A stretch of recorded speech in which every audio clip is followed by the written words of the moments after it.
ಇದೆಲ್ಲ ಮಾಡ್ಕೊಳಕ್ಕೆ ಕೂತ್ರೆ ಭಾಳ ಲೇಟ್ ಆಗ್ತದೆ. ಅಷ್ಟು ಯಾಕೋ ನನ್ನ ಪೇಷನ್ಸ್ನೂ ಇರಲಿಲ್ಲ. ಸೊ ನೋಡ್ರಿ ಇಲ್ಲಿ ಯಪ್ಪ ಇದು ಸೀರೆ ಯಾಕೆ ಹಾಕೊಂಡಿನಿ ಅನ್ಸುತ್ತೆ. ಈ ಬೇಳೆ ಯಾವ ರೀತಿ ಆಗಿರ್ಬೇಕಪ್ಪ ಅಂತಂದ್ರೆ ತೋರಿಸ್ತೀನಿ ನಿಮ್ಗೆ. ನೋಡ್ರಿ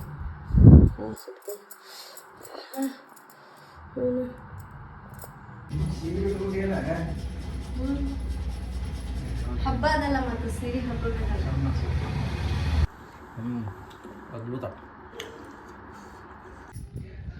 hello, welcome back to my YouTube channel.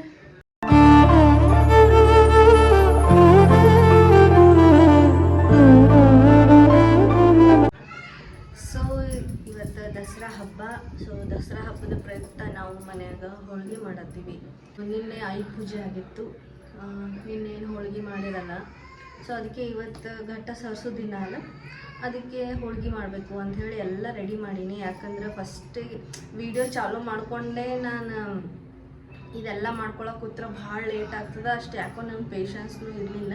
ಅದಕ್ಕೆ ನಾನು ಒಂದಿಷ್ಟು ಎಲ್ಲ ರೆಡಿ ಮಾಡ್ಕೊಂಡು ಆಮೇಲೆ ಬ್ಲಾಗ್ ಚಾಲೂ ಮಾಡೀನಿ. ಸೊ ಲೇಟ್ ಮಾಡೋದು ಬೇಡ, ಬರೀ ಚಾಲೂ ಮಾಡೋನು. ಆಮೇಲೆ ಇನ್ನೊಂದು ಏನಂದ್ರೆ, ಈ ಸಲ ನಾನು ಕಡಲೆಬೇಳೆಯಿಂದ ಹೋಳಿಗೆ ಮಾಡತ್ತಿಲ್ಲ, ತೊಗರಿಬೇಳೆಯಿಂದ ಹೋಳಿಗೆ ಮಾಡತ್ತೀನಿ. ಯಾವಾಗ್ಲೂ ಕಡಲೆಬೇಳೆ ಹೋಳಿಗೆನೇ ಮಾಡಿರ್ತೀವಲ್ಲ, ತೊಗರಿಬೇಳೆ ಹೋಳಿಗೆ ಮಾಡಿರಲ್ಲ.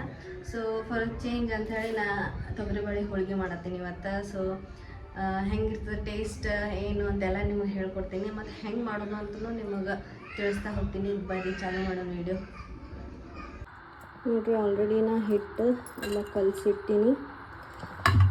ಇದಕ್ಕೆ ನಾ ಬೇರೆ ಯಾವುದೂ ಹಿಟ್ಟು ತೊಗೊಂಡಿಲ್ಲ, ಜಸ್ಟ್ ಮೈದಾ ಹಿಟ್ಟು ಅಷ್ಟೇ ತೊಗೊಂಡಿನಿ. ನೋಡಿರಿ ಆಲ್ರೆಡಿ ನಾ ಕಲಸಿಟ್ಟು 1 ತಾಸು ಮೇಲೆ ಆಗೈತಿ. ಎಷ್ಟು ಸಾಫ್ಟಾಗಿ ಎಷ್ಟು ಚಂದ ರೆಡಿ ಆಗ್ಯದ ಹಿಟ್ಟು.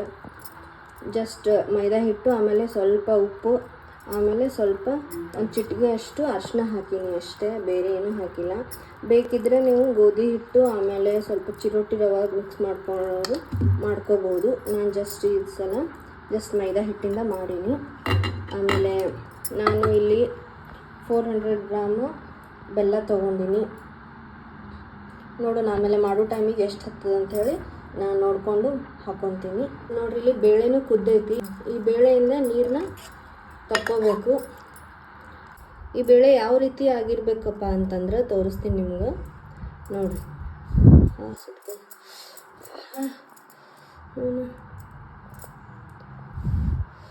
ಈ ಬೇಳೆ ಯಾವ ರೀತಿ ಆಗಿರ್ಬೇಕಪ್ಪ ಅಂದ್ರೆ ನಿಮಗೆ ತೋರಿಸ್ತೀನಿ.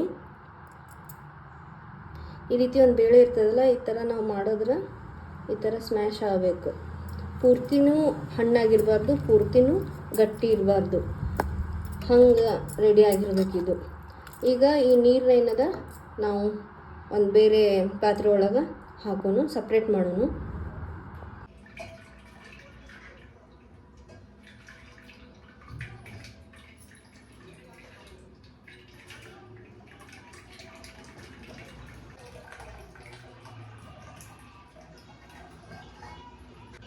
ಸೊ ಇಷ್ಟು ನಮಗೆ ಕಟ್ಟು ಬಂದೈತಿ. ಸೊ ಇದಕ್ಕೆ ನಾವೇನೋ ಸ್ವಲ್ಪ ಬಿಸಿನೀರು ಆ್ಯಡ್ ಮಾಡಿಕೊಂಡು ಈ ಕಡೆ ಒಂದು ಟೊಮೆಟೊ ಹಾಕಿ, ಟೊಮೆಟೊ ಆಮೇಲೆ ಖಾರ ಹಾಕಿ ನಾವು ಈ ಕಡೆ ಒಂದು ಕಡೆ ಕುದಿಯಕ್ಕೆ ಇಟ್ಕೊಳ್ಳೋನು.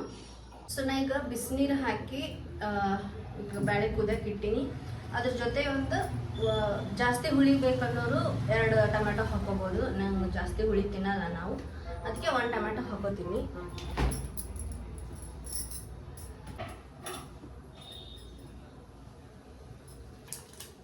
ಇಲ್ಲಿ ನೋಡ್ರಿ, ಒಂದು ನಿಂಬೆ ಹಣ್ಣು ಗಾತ್ರದೊಳಗೆ ಒಂದಷ್ಟು ಹುಣಸೆ ಹಣ್ಣು ತೊಗೊಂಡಿನಿ. ಸಾಂಬಾರು ಕಟ್ಟಿನ ಸಾಗ ಯೂಶ್ವಲಿ ಬೇಕೇ ಬೇಕು ಹುಣಸೆ ಹಣ್ಣು.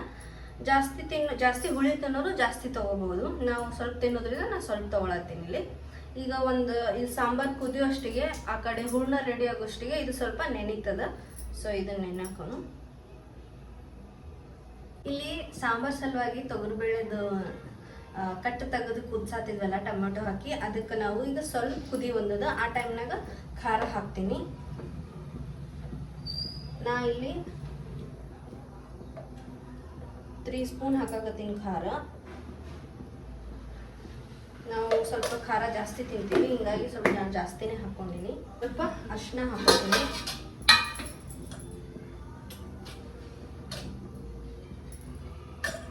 ಈಗ ಸ್ಲೋ ಫ್ಲೇಮಲ್ಲಿಟ್ಟು ಬೇಳೆ, ನೀರು, ಖಾರ ಆಮೇಲೆ ಟೊಮೆಟೊ ಎಲ್ಲ ಹೊಂದ್ಕೊಳ್ಳಂಗ ಚಂದಾಗ ಕುದಿಸ್ಬೇಕು. ಅದನ್ನ ಒಂದು ಅಟ್ಲೀಸ್ಟ್ ಒಂದು 5 to 8 ಮಿನಿಟ್ಸ್ ಸಣ್ಣ ಫ್ಲೇಮ್ನಾಗಿಟ್ಟು ಅದು ಕುದಿಲಿ. ಯಾಕಂದ್ರೆ ಸಾಂಬಾರಿಗೆ ಅದು ಹದ ಬರಬೇಕಲ್ಲ, ಅದಕ್ಕೆ ಜಾಸ್ತಿ ಕುದ್ದಷ್ಟು ಜಾಸ್ತಿ ಅದು ಚಲೋ ಆಗ್ತದೆ. ಈ ಕಡೆ ಬೇಳೆ ನೀರೇನು ತಕ್ಕೊಂಡಿದ್ವಲ್ಲ ಆ ಬೇಳೆ ಒಳಗೆ ಈಗ ನಾವು ಬೆಲ್ಲ ಆ್ಯಡ್ ಮಾಡಬೇಕು. ಇದು ಹೆಚ್ಚು ಕಮ್ಮಿ ಒಂದು ಬೇಳೆನೂ ಒಂದು 400 ಗ್ರಾಮ್ ಅಷ್ಟು ಅದ ಇದು. ಸೊ ಅದಕ್ಕೆ ಬೆಲ್ಲನೂ ಅಷ್ಟೇ ಹಾಕೋಬೇಕು. ಜಾಸ್ತಿ ಸ್ವೀಟ್ ತಿನ್ನೋರಿದ್ರೆ ಜಾಸ್ತಿ ಹಾಕೋಬೇಕು. ನಾ ಮೀಡಿಯಮ್ ತೊಗೊಳತ್ತೀನಿ ಎರಡೂ.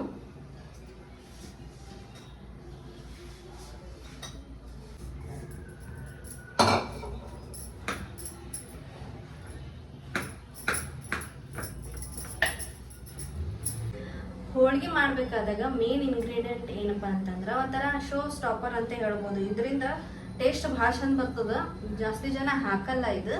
ಒಂದೇದ್ದು ಶುಂಠಿ, ಒಣ ಶುಂಠಿ ಎಲ್ಲರೂ ಹಾಕ್ತಾರೆ. ಜಾಜಿಕಾಯಿ, ಇದು ಜಾಜಿಕಾಯಿ ಜಾಸ್ತಿನೂ ಹಾಕೋಬಾರ್ದು, ಜಸ್ಟ್ ಒಂದು ಸ್ವಲ್ಪ ತುರಿದು ಹಾಕೊಂಡ್ರೆ ಇದು ಸ್ಮೆಲ್ ಚಂದ ಬರ್ತೈತಿ. ಆಮೇಲೆ ಟೇಸ್ಟ್ನು ಸ್ವಲ್ಪ ಡಿಫ್ರೆಂಟ್ ಅನಿಸ್ತೈತಿ. ಆಮೇಲೆ ಸ್ವಲ್ಪ ತಿನ್ನು ಸೋಪ್ ಹಾಕಬೇಕು.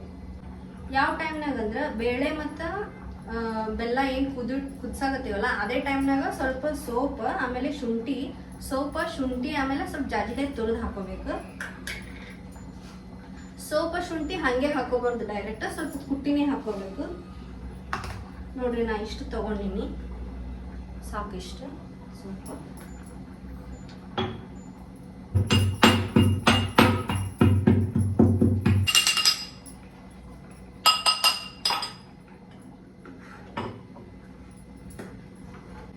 ಸೊ ನೋಡ್ರಿ ಇಲ್ಲಿ ಸಿಹಿ ಹಾಕೊಂಡಿನಿ ಅನ್ಸುತ್ತೆ. ಹಾಂ ಒಂದು ಸ್ವಲ್ಪ ತುರಿದು ಬರ್ತೀನಿ.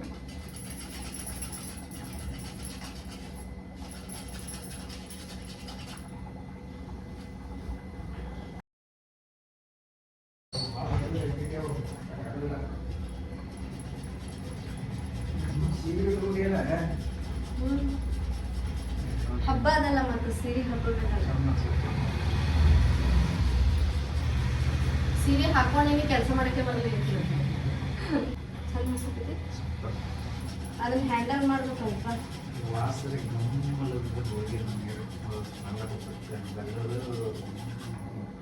ಯಾವ ಬೆಳಿಗ್ಗೆ ತೊಗರಿ ಬೇಳೆ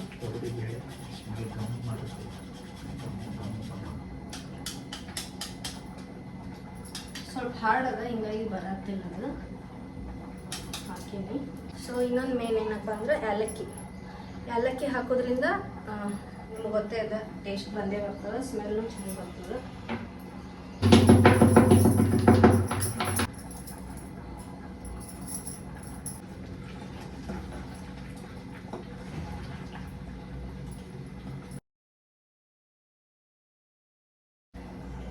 ಸೊ ಇವೆರಡು ರೆಡಿ ಆಗುವಷ್ಟಿಗೆ ನಾನು ಬೆಳ್ಳುಳ್ಳಿ ಸೋಸ್ಕೊಂಡ್ಬಿಡ್ತೇನೆ. ಸೊ ನೋಡ್ರಿ ಬೆಳ್ಳುಳ್ಳಿ ಜಜ್ಜಿ ರೆಡಿ ಮಾಡ್ಕೊಂಡಿನಿ. ನಾನು ಎಲ್ಲ ಕೆಲಸ ಮಾಡಿಬಿಡ್ತೀನಿ, ಯಾವ್ದು ಕೆಲಸ ಕೊಟ್ಟರು ಮಾಡ್ತೀನಿ. ಬಟ್ ನನಗೆ ಬೆಳ್ಳುಳ್ಳಿ ಸೋಸೋದು ಅಂತ ನಾನು ಗೊತ್ತಿಗೆ ಬರ್ತದಪ್ಪ, ಯಾಕೂ ಗೊತ್ತಿಲ್ಲ. ಯಾರೇ ಸೋಸ್ಕೊಟ್ರೆ ಭಾಳ ಪುಣ್ಯ ಬರ್ತದೆ ಅಂತ. ಇದೊಂದು ನಂಗೆ ಕಷ್ಟವಾದ ಕೆಲಸ, ಬಟ್ ಏನು ಮಾಡೋಕ್ಕೆ ಬರಲ್ಲ, ಮಾಡಬೇಕು. ಸೊ ನೋಡ್ರಿ ಇದ್ರೊಳಗೆ ಈಗ ಬೇಳೆ ಆಮೇಲೆ ಬೆಲ್ಲ ಕುದ್ದವಲ್ಲ, ಅದ್ರೊಳಗೆ ಒಂದು ಸ್ವಲ್ಪ ಕೊಬ್ಬರಿ ತರಿನ ಹಾಕೊಳತ್ತೀನಿ. ಹಸಿ ಕೊಬ್ಬರಿನೇ ಹಾಕೋಬೇಕು, ಅಂದ್ರೆ ಟೇಸ್ಟ್ ಬರ್ತೈತಿ. 1 ನಿಮಿಷ ಇದನ್ನ ಕುದಿಸ್ಬೇಕಷ್ಟೇ, ಭಾಳ ಕುದಿಸ್ಬೇಡ್ರಿ. ಸೊ ನೋಡ್ರಿ ಸಾಂಬಾರಿಗೆ ಇವು ಕಾಯಿನ ಪೂರ್ತಿ ಮಿಕ್ಸಿಗೆ ಹಾಕಿದ್ರೆ ಟೇಸ್ಟ್ ಬರಲ್ಲ, ಸ್ವಲ್ಪ ಅಬಡ ಜಬಡನೆ ಮಾಡಬೇಕು. ಸೊ ಕಲ್ಲಿಂದನೇ ಕೊಡ್ತೀನಿ. ಸೊ ನಾನು ಕುಟಾಣಿ ತೊಗೊಂಡಿನಿ, ಈ ಕುಟಾಣಿ ಒಳಗೆ ಕುಟ್ಟಿ ಹಾಕ್ತೀನಿ. ಸೊ ಈಗ ಸಾಂಬಾರು ಒಗ್ಗರಣೆ ಹಾಕೊಂಡು, ಸಾಂಬಾರು ಯಾವಾಗಲೂ ನಾವು ಡೈಲಿ ಹೆಂಗೆ ಮಾಡ್ತೀವಿ ಅದೇ ಥರನೇ ಸಾಂಬಾರು ನಾರ್ಮಲ್ ಒಗ್ಗರಣೆನೇ ಹಾಕೊಳ್ಳೋದು.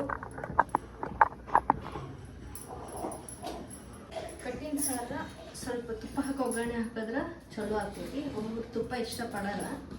ನಾ ಸ್ವಲ್ಪ ತುಪ್ಪ ಸ್ವಲ್ಪ ಎಣ್ಣೆ ಎರಡು ಮಿಕ್ಸ್ ಮಾಡಿ ಒಗ್ಗರಣೆ ಹಾಕ್ತೀನಿ.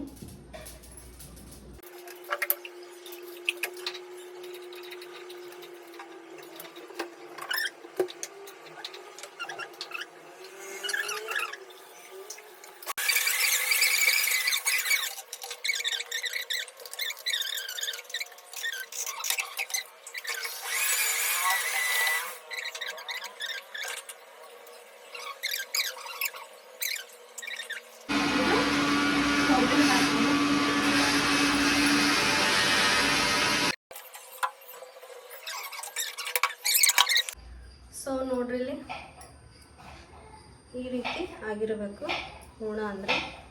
ನೋಡಿ ಎಷ್ಟು ಸಾಫ್ಟ್ ಆಗೈತಿ. ಇದು ಕರೆಕ್ಟ್ ಅದ ಕನ್ಸಿಸ್ಟೆನ್ಸಿ. ಈಗ ನಾವು ಹೋಳಿಗೆ ಮಾಡೋಣ. ಈಗ ನಾನು ಹೋಳಿಗೆ ಮಾಡೋಕ್ಕಿಂತ ಮುಂಚೆ ಬದ್ನಿಕಾಯಿ ಪಲ್ಯ ಇಷ್ಟು ಮಾಡ್ತೀನಿ. ಅದಕ್ಕಿಂತ ಮುಂಚೆ ಒಂದು ಸ್ವಲ್ಪ ಕುರುಡಿಗೆ ಅದನ್ನು ಸ್ವಲ್ಪ ಕೊಪ್ಪಳ ಹುರ್ಕೊಂಡ್ಬಿಡ್ತೀನಿ. ಅಂದ್ರೆ ಹೋಳಿಗೆ ಇದ್ದಾಗ ಸ್ವಲ್ಪ ಕೊಪ್ಪಳ ಇರಬೇಕಲ್ಲ, ಅಂದರೆ ಚಲೋ ಅನ್ನಿಸ್ತದೆ.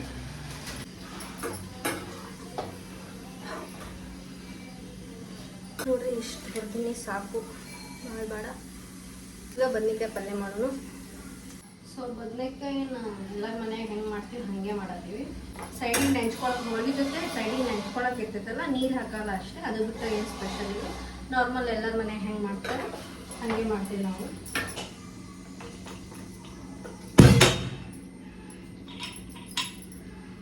ಇಲ್ಲಿ ನೋಡ್ರಿ ಹೋಳಿಗೆ ಟೇಸ್ಟ್ ಚಂದ ಆಗೈತೆ ನೋಡ್ರಿ. ಈಗೇನಿಲ್ಲ ಅಂದರೂ 2 ಗಂಟೆ ಮ್ಯಾಲೆ ಆಯ್ತಿದ್ದು ನೆನೆಸಿಟ್ಟು. ನೋಡಿರಿ ಎಷ್ಟು ಚಂದ ನೆಂದದ ನೋಡ್ರಿ. ಈ ರೀತಿ ಇರಬೇಕು ನೋಡ್ರಿ. ಎಷ್ಟು ಕೈ ಹಾಕಿದ್ರೂ ಹರಾತಿಲ್ಲ, ಇಷ್ಟು ಜಿಗಿ ಇರಬೇಕು. ಈ ಸಲ ನಾನು ಬಟರ್ ಪೇಪರ್ ತಂದೀನಿ. ಬಟರ್ ಪೇಪರ್ನಾಗ ಮಾಡಿ ನೋಡ್ಬೇಕಂತ ಈಸಿ ಆಗ್ತೈತಿ ಹಾಕಕ್ಕೆ, ಆಮೇಲೆ ಮಾಡೋಕ್ಕೂ ಈಸಿ ಆಗ್ತೈತಿ. ಅದಕ್ಕೆ ನಾನು ಬಟರ್ ಪೇಪರ್ ತೊಗೊಂಡಿನಿ. ಈಗ ಎಲ್ಲ ಆಯಿತು, ಬದ್ನಿಕಾಯಿ ಪಲ್ಯನೂ ಆಲ್ಮೋಸ್ಟ್ ರೆಡಿ ಆಯಿತು. ಅನ್ನ ಆಯಿತು, ಸಾಂಬಾರು ಆಯಿತು, ಹೋಳಿಗೆ ಇಷ್ಟ ಆದ್ರೆ ಆಯಿತು.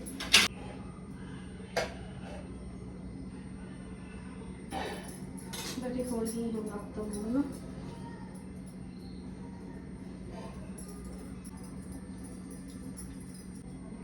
ಕೈಯಿಂದನೇ ಮಾಡ್ಬೋದು, ಎಷ್ಟು ಸಾಫ್ಟ್ ಇತ್ತಂದ್ರೆ.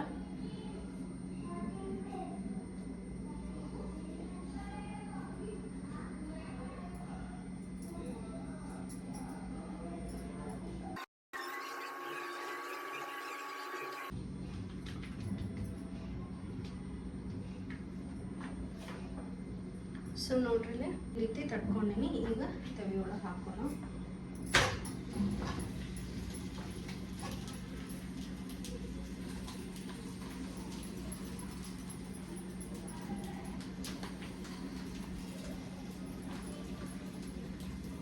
ನೋಡ್ರಿ ಎಷ್ಟು ಆರಾಮ್ ಬಂತು. ಎಷ್ಟು ತೆಳು ಮಾಡಿದ್ರು ನಾವು ಹಾಕೋಬೋದು ಆರಾಮ್ಸೆ. ಈಗ ನೀವು ತುಪ್ಪ ಬೇಕಂದ್ರೆ ತುಪ್ಪ ಜೊತೆ ಅಥವಾ ನಾರ್ಮಲ್ ಎಣ್ಣೆ ಜೊತೆ ನೀವು ಚೆನ್ನಾಗಿ ಕಾಯಿಸ್ಕೊಬೋದು. ನೋಡಿರಿ ಎಷ್ಟು ನೀಟಾಗಿ ಆಯಿತು. ಈಗ ಸಣ್ಣ ಇಟ್ಕೊಂಡು ಕಾಯಿಸ್ಬೇಕು ಇದನ್ನು.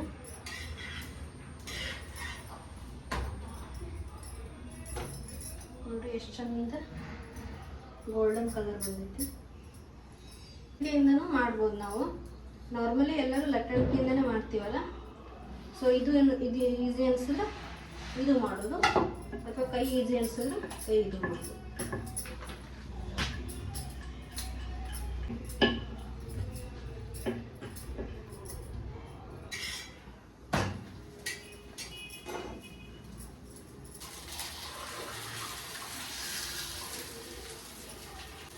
ಇಲ್ಲಿ ನೋಡ್ರಿ ಎಷ್ಟು ಚೆನ್ನಾಗೈತಿ.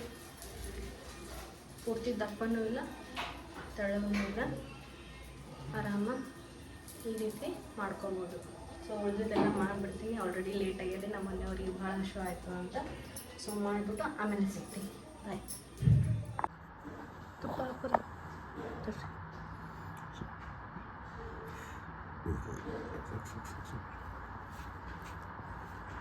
ಚೆಲ್ಲಿದ್ದು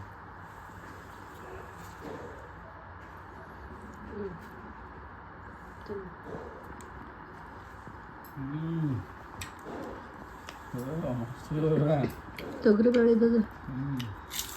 ತೊಗರಿ ಬೆಳೆದು ಅನಸಲ್ಲಿಗದ.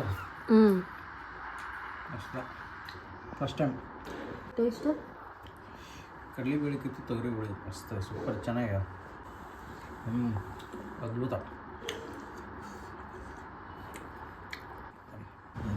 ಊಟ ಮಾಡಿ ವಾಪಸ್ ಬಿಡುತ್ತೆ. ನಮಸ್ಕಾರ ಮಾಡಿ ಬರ್ತೀನಿ, ನೀವು ತಿನ್ರಿ.